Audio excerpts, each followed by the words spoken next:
प्रधानमंत्री नरेंद्र मोदी की ध्यान साधना।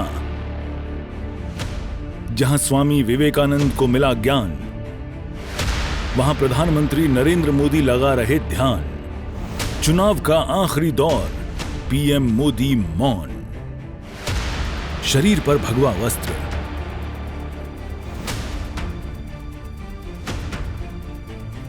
ललाट पर त्रिपुंड चंदन,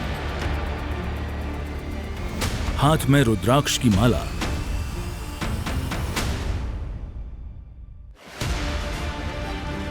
और ध्यान साधना में लीन पीएम मोदी।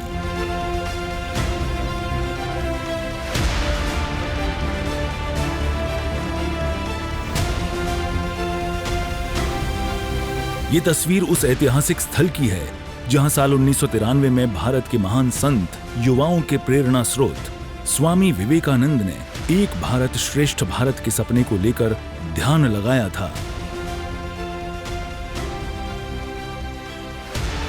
कहा जाता है कि 3 दिनों की ध्यान साधना के बाद स्वामी विवेकानंद ने शिकागो की धरती पर वो ऐतिहासिक भाषण दिया था जिसे सुनने के बाद भारत और अध्यात्म के प्रति दुनिया की सोच बदल गई थी। अब 131 साल बाद प्रधानमंत्री नरेंद्र मोदी उसी स्थान पर ध्यान साधना में लीन है।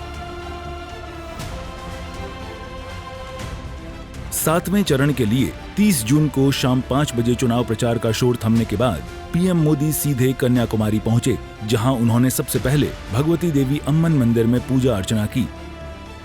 इस दौरान मोदी सफेद मुंडू पहने दिखे, जो कि दक्षिण भारत का विशेष परिधान है।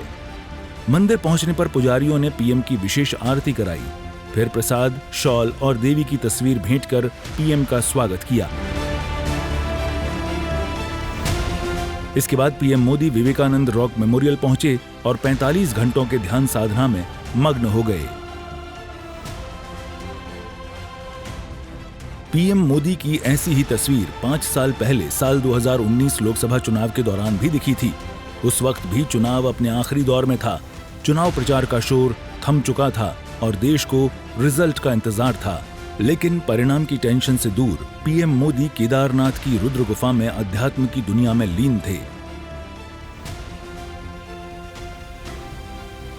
5 साल बाद एक बार फिर से वही समय लौट आया है। 1 जून को 57 सीटों के लिए मतदान होना है। सुबह से ही मतदान के जरिए वोटर अपने प्रत्याशियों का चयन करेंगे, लेकिन पीएम मोदी शोर शराबे से दूर मोह माया को त्याग कर 1 जून शाम 3:35 तक बिना अन्न ग्रहण किए इसी तरह ध्यान साधना में लीन रहेंगे। ब्यूरो रिपोर्ट, सूर्य समाचार।